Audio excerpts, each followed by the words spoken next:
Viewers, आज के video में हम तैयारी कर रहे हैं कक्षा 10वीं वार्षिक परीक्षा की, जो कि आपकी 1 मार्च को है। और उसी के महत्वपूर्ण प्रश्न हम तैयार कर रहे हैं जो कि एग्जाम में आने की पूरी संभावना है। और इसके लिए हमने 2-2 नंबर के प्रश्नों की तैयारी पहले ही वीडियो में कर ली है, जिसकी लिंक यहाँ नीचे दे रखी है। यदि आपने नहीं देखे तो पहले आप वह देख लीजिए, 2-2 नंबर के प्रश्न। और उसके साथ ही हमने गद्य, पद्य और कृतिका के 1-1 नंबर के प्रश्नों की भी तैयारी कर ली थी। अब हम बाकी के 2 नंबर के प्रश्न जो कुछ महत्वपूर्ण शेष बच्चे हैं, और उसके साथ ये 3 नंबर का बहुत ही महत्वपूर्ण प्रश्न है जो कि एग्जाम में आ सकता है, पूरी संभावना है। तो यहाँ प्रश्न है विज्ञापन लेखन व सूचना लेखन में अंतर। विज्ञापन लेखन और सूचना लेखन में अंतर। और इसके साथ ही यदि प्रश्न ये आता कि विज्ञापन लेखन की 3 विशेषताएं बताइए या सूचना लेखन की 3 विशेषताएं बताइए, तो भी हम इसमें से ही लिख सकते हैं। विज्ञापन वाले भाग के जो अंतर है यह विज्ञापन की विशेषताएं हो जाएगी, और सूचना लेखन वाले भाग के जो अंतर है वो सूचना लेखन की विशेषताएं हो जाएगी। तो पहला अंतर है विज्ञापन लेखन में विज्ञापित वस्तु के विशेष गुणों का उल्लेख किया जाता है। विज्ञापन लेखन में विज्ञापित वस्तु के विशेष गुणों का उल्लेख किया जाता है, और सूचना लेखन में किसी विषय पर लिखकर सूचित किया जाता है। ठीक है, विज्ञापन लेखन में विज्ञापित वस्तु के विशेष गुणों का उल्लेख किया जाता है, जबकि सूचना लेखन में किसी विषय पर लिखकर सूचित किया जाता है। इसके बाद जो दूसरा अंतर है, विज्ञापन लेखन में भाषा आकर्षक एवं लुभावनी होनी चाहिए। विज्ञापन लेखन में भाषा आकर्षक एवं लुभावनी होनी चाहिए, जबकि सूचना लेखन में हम लिखेंगे सूचना लेखन में भाषा आकर्षक व लुभावनी होना आवश्यक नहीं है। विज्ञापन में तो भाषा आकर्षक और लुभावनी होनी चाहिए, जबकि सूचना लेखन में भाषा आकर्षक और लुभावनी होना आवश्यक नहीं है। इसके बाद तीसरा अंतर है विज्ञापन से उत्पादक व उपभोक्ता के मध्य संप्रेषण होता है।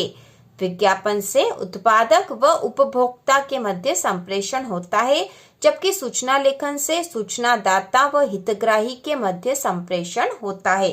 तो यह बहुत ही महत्वपूर्ण प्रश्न है, 3 नंबर में आएगा, क्योंकि संवाद लेखन और विज्ञापन लेखन 3 नंबर वाले प्रश्न में दे रखे हैं।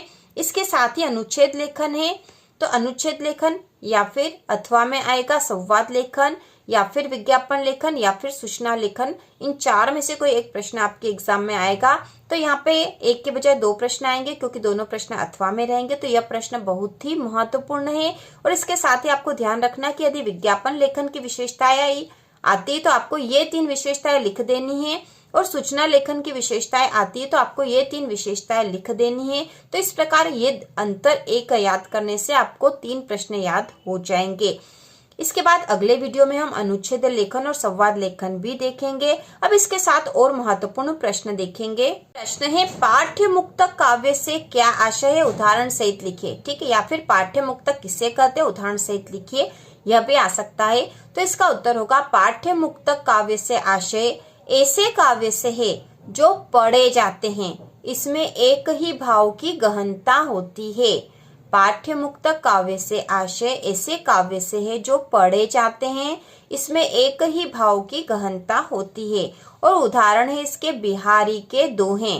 बिहारी के दोहे। इसके बाद अगला प्रश्न है कोई 2 उपन्यास के नाम वो उनके लेखकों के नाम लिखिए। तो 2 उपन्यास और उनके लेखकों के नाम हमें लिखना है। तो सबसे पहले हम लिख देंगे लेखक का नाम यहाँ पे प्रेमचंद, इनके उपन्यास है गोदान, गबन। इसके बाद है फणीश्वर नाथ रेणु, इनके उपन्यास है मेला आंचल और दीर्घ तपा। ठीक है, तो प्रेमचंद का उपन्यास है गोदान, फणीश्वर नाथ रेणु का है मेला आंचल।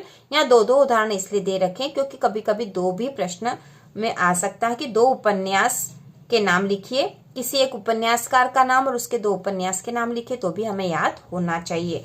इसके बाद वेरी इंपॉर्टेंट क्वेश्चन है राम वृक्ष बेनीपुरी के साहित्य की प्रमुख विशेषताएं।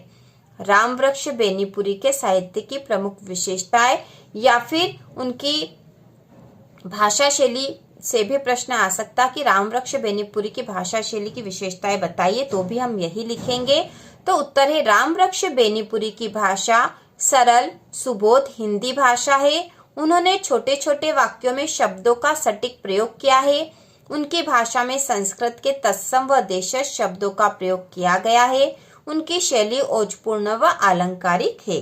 तो इस प्रकार से हम लिख देंगे यहाँ पर इसके बाद अगला प्रश्न है, बाल गोविंद भगत की कबीर पर श्रद्धा किन किन रूपों में प्रकट हुई है? बाल गोविंद भगत की कबीर पर श्रद्धा किन किन रूपों में प्रकट हुई है? तो इसका उत्तर होगा, पहला जो रूप है वह है बाल गोविंद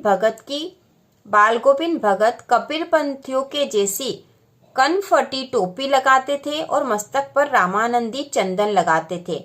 बाल गोविंद भगत कबीर पंथियों के जैसी कनफटी टोपी लगाते थे और मस्तक पर रामानंदी चंदन लगाते थे।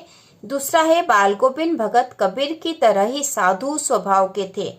तो यहाँ प्रश्न था कि बाल गोविंद भगत की कबीर पर श्रद्धा किन किन रूपों में प्रकट हुई? तो कबीर पर श्रद्धा बता देंगे, क्योंकि उनकी कबीर पर श्रद्धा थी, इसलिए बाल गोविंद भगत कबीर पंथियों के जैसी कनफटी टोपी लगाते थे और मस्तक पर रामानंदी चंदन लगाते थे। और दूसरी, बाल गोविंद भगत कबीर की तरह ही साधु स्वभाव के थे। इसके बाद जो अगला महत्वपूर्ण प्रश्न है, वो लोकोक्ति व मुहावरे में कोई 3 अंतर लिखिए। ठीक है, 3, या फिर ये प्रश्न 2 नंबर में आएगा तो 2 ही अंतर पूछे जाएंगे, क्योंकि ये प्रश्न 2 ही नंबर में आएगा। तो उत्तर होगा, मुहावरों का प्रयोग स्वतंत्र रूप से नहीं होता। मुहावरे और लोकोक्ति में हमें अंतर लिखना है, तो हम यहाँ लिखेंगे, मुहावरों का प्रयोग स्वतंत्र रूप से नहीं होता, वाक्य के अंतर्गत ही हो सकता है, जबकि लोकोक्ति का प्रयोग स्वतंत्र रूप से हो सकता है। दूसरा अंतर है, मुहावरा वाक्यांश होता है जबकि लोकोक्ति स्वतंत्र वाक्य होती है। मुहावरा वाक्यांश होता है जबकि लोकोक्ति स्वतंत्र वाक्य होती है।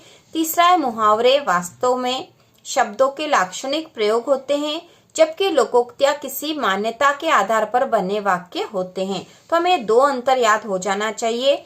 तो पहला अंतर है, मुहावरों का प्रयोग स्वतंत्र रूप से नहीं होता, वाक्य के अंतर्गत ही हो सकता है, जबकि लोकोक्ति का प्रयोग स्वतंत्र रूप से हो सकता है। दूसरा है, मुहावरा वाक्यांश होता है जबकि लोकोक्ति स्वतंत्र वाक्य होती है। बाद अगला प्रश्न है, भक्ति काल की 2 विशेषताएं लिखिए। तो पहली विशेषता है, भक्ति काल के साहित्य में समन्वय की भावना है। भक्ति काल के साहित्य में समन्वय की भावना है। और दूसरी विशेषता है, भक्ति काल की 2 प्रमुख शाखाएं सगुण व निर्गुण भक्ति है। भक्ति काल की 2 प्रमुख शाखाएं सगुण व निर्गुण भक्ति है। इसके बाद अगला प्रश्न है, महाकाव्य की परिभाषा उदाहरण सहित लिखिए। तो यहाँ पे प्रश्न ऐसा भी आ सकता है कि महाकाव्य और खंड काव्य में अंतर लिखिए। तो महाकाव्य और खंड काव्य में अंतर वाला प्रश्न पिछले वर्ष भी आया था। तो यहाँ पे हम अभी तैयारी करेंगे, महाकाव्य की परिभाषा उदाहरण सहित लिखिए। तो इसका उत्तर होगा, महाकाव्य में नायक के संपूर्ण जीवन का चित्रण होता है। इसमें 8 या अधिक सर्ग होते हैं। उदाहरण है रामचरितमानस, कामायनी। इसके बाद अगला जो महत्वपूर्ण प्रश्न है वह है, पाठ्य मुक्तक एवं गेय मुक्तक में अंतर लिखिए। तो पाठ्य मुक्तक और गेय मुक्तक में अंतर, इसमें विचारों की प्रधानता होती है। पाठ्य मुक्तक में हम लिखेंगे, इसमें विचारों की प्रधानता होती है, जबकि गेय मुक्तक में इसमें भावों की प्रधानता होती है। दूसरा अंतर है, इसमें संगीत की प्रधानता नहीं होती। पाठ्य मुक्तक में संगीत की प्रधानता नहीं होती, जबकि गेय मुक्तक इसमें संगीत की प्रधानता होती है। उदाहरण है रहीम के दोहे। पाठ्य मुक्तक में हम लिखेंगे रहीम के दोहे, जबकि गेय मुक्तक में हम उदाहरण लिखेंगे मीरा के पद। इसके बाद जो अगला प्रश्न है, महाकाव्य और खंड काव्य में अंतर वाला, या पिछले वर्ष आया था, इसलिए इसके इस वर्ष आने की इतनी संभावना नहीं है, तो भी हमें पता होना चाहिए। महाकाव्य में हम लिखेंगे, महाकाव्य में नायक के संपूर्ण जीवन का चित्रण होता है, जबकि खंड काव्य में नायक के जीवन के किसी एक भाग का वर्णन होता है। तो इस तरह की जो ये लाइनें लिखी, यह ऑब्जेक्टिव में या रिक्त स्थान में भी आ जाते हैं। दूसरा अंतर है, महाकाव्य में कई छंदों का प्रयोग होता है, जबकि खंड काव्य में एक ही छंद का प्रयोग होता है।